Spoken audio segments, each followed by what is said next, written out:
अपठित पद्यांश। अपठित पद्यांश। अपठित पद्यांश से तात्पर्य ऐसे पद्यांशों से होता है जो पाठ्य पुस्तक में सम्मिलित नहीं होते हैं, अर्थात हमारी कक्षा के पाठ्य पुस्तक के पाठ्यक्रम में जो निर्धारित पाठ्यक्रम होता है उसमें जिन पद्यांशों को सम्मिलित नहीं किया जाता है वे हमारे लिए अपठित पद्यांश होते हैं। इन पद्यांशों से परीक्षा में प्रश्न पूछे जाते हैं। अब प्रश्न उठता है, आखिर क्या कारण है कि अपठित पद्यांश को प्रश्न पूछने हेतु परीक्षा प्रश्न पत्र में रखा जाता है?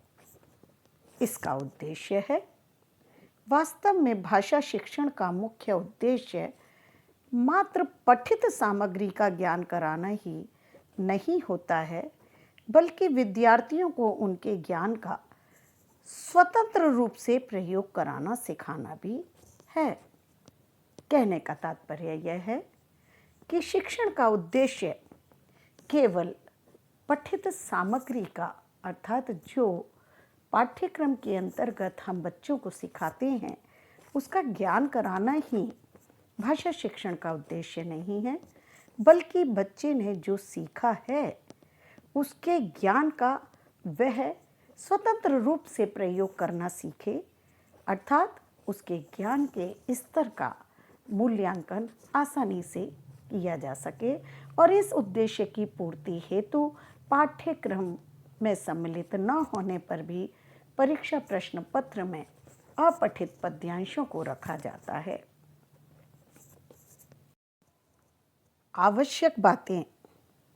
अपठित पद्यांश के प्रश्न लघुत्तरीय व बहुवैकल्पिक दोनों प्रकार के हो सकते हैं। विद्यार्थी को प्रश्नों के उत्तर देने से पूर्व पद्यांश को 2-3 बार पढ़कर उसका अर्थ और भाव समझने का प्रयास करना चाहिए। लघुत्तरीय प्रश्नों के उत्तर पद्यांश पर आधारित होने चाहिए, जिन्हें स्वयं सहज सरल भाषा में लिखना चाहिए। कविता की पंक्ति ज्यों की त्यों नहीं लिखनी है। कुछ विद्यार्थी प्रश्नों के उत्तर कविता में से देखकर कविता की पंक्ति ज्यों की त्यों लिख देते हैं, जबकि पद्यांश से पूछे गए प्रश्नों के उत्तर विद्यार्थियों को स्वयं की भाषा में लिखने चाहिए। यदि बहुवैकल्पिक प्रश्न पूछे गए हों तो बहुवैकल्पिक प्रश्नों के कई उत्तर आपको सही लग सकते हैं। आपको उनमें से सर्वाधिक उचित उत्तर का ही चयन करना है। आइए अब हम एक अपठित पद्यांश का अध्ययन करें। निर्मल तेरा नीर अमृत के सम उत्तम है, शीतल मंद सुगंध पवन हर लेता श्रम है। इन पंक्तियों में कवि ने प्राकृतिक सौंदर्य और सुख संपदा का वर्णन करते हुए कहा है, निर्मल तेरा नीर अमृत के सम उत्तम है, शीतल मंद सुगंध पवन हर लेता श्रम है। ऋतु का विविध दृश्य युत अद्भुत क्रम है, हरियाली का फर्श नहीं मखमल से कम है। शुचि सुधा सींचता रात में तुझ पर चंद्र प्रकाश है, हे मातृभूमि दिन में तरणी करता तम का नाश है। सर्वप्रथम इसका अर्थ समझने से पहले इसमें आए कठिन शब्दों का अर्थ जान लें। ये है निर्मल यानी स्वच्छ, मल में निर या निहि उपसर्ग लगकर ये शब्द बना है। विसर्ग का यहाँ र हो गया है। नीर कहते हैं जल को, मंद कहते हैं धीमी, शुचि यानी पवित्र, सुधा यानी अमृत और तरणी यानी सूर्य। आइए इसका अर्थ देखें। निर्मल तेरा नीर अमृत के सम उत्तम है। कवि मातृभूमि को संबोधित करते हुए कहते हैं, हे मातृभूमि, तेरा पवित्र जल अमृत के समान उत्तम है। तेरी वायु शीतल, मंद और सुगंधित है, जो परिश्रम करने वाले थके हुए व्यक्ति की थकान मिटा देती है। ऋतु का विविध दृश्य युक्त अद्भुत क्रम है। ऋतुओं का क्रम भी बड़ा अद्भुत है। एक ऋतु जाती है तो दूसरी ऋतु आती है। जहाँ पतझड़ में समस्त हरियाली समाप्त हो जाती है, पेड़ ठूंठ हो जाते हैं, पत्ते झड़ जाते हैं, वहीं बसंत ऋतु के आगमन पर सर्वत्र वृक्षों पे, शाखाओं पर छोटी छोटी कोपलें हरे रंग की दिखाई देने लगती हैं। पेड़ फल फूलों से लद जाते हैं। सर्वत्र हरियाली ही हरियाली दिखाई देने लगती है।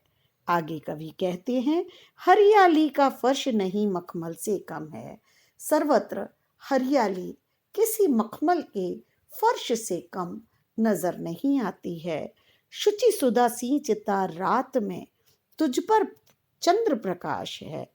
कवि रात्रि के और प्रातः के सूर्य और चंद्रमा का योगदान, जो पृथ्वी को, मातृभूमि को हमारी समर्पित है, उसके बारे में कहते हैं कि रात में चंद्रमा चांदनी बरसाकर तेरी पवित्र सुधा का सिंचन करता है।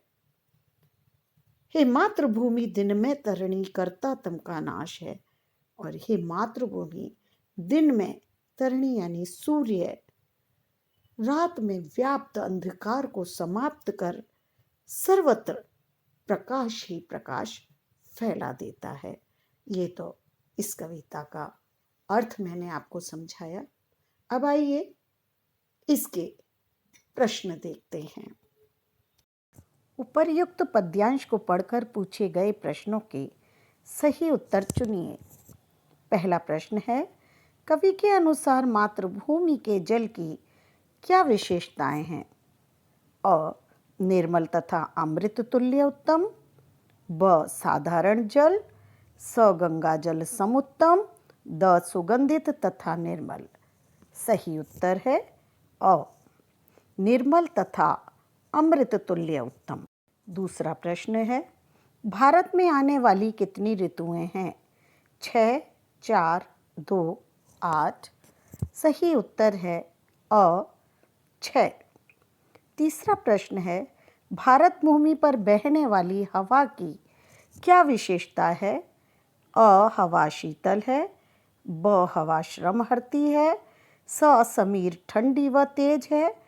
द, हवा शीतल, मंद, सुगंधित तथा थकान मुक्त करने वाली है। सही उत्तर है द, हवा शीतल, मंद, सुगंधित तथा थकान को दूर करने वाली है। चौथा प्रश्न है, मातृभूमि का फर्श किसे कहा जाता है? अ, शस्य श्यामला हरियाली धरती को। ब, सूर्य चंद्रमा को। स, किसानों को। द, जलराशि को। सही उत्तर है अ, शस्य श्यामला हरियाली धरती को। अपठित पद्यांश का अंतिम प्रश्न है, पांचवा प्रश्न, सूर्य चंद्र मातृभूमि के लिए क्या करते हैं? अ, प्रकाश तथा रोशनी देते हैं। ब, अंधकार को दूर करते हैं। स, धरती का हरियाली रूप प्रदान करते हैं। द, रात्रि में अमृत सम चांदनी तथा दिन में अंधकार का नाश करते हैं। सही उत्तर है द, रात्रि में अमृत सम चांदनी तथा दिन में अंधकार का नाश करते हैं। उम्मीद करती हूँ आपको अपठित पद्यांश से संबंधित आवश्यक बातें समझ में आई होंगी। आप परीक्षा में अपठित पद्यांश से संबंधित प्रश्न करते समय इन समस्त बातों का ध्यान रखेंगे। इसी के साथ बहुत बहुत धन्यवाद।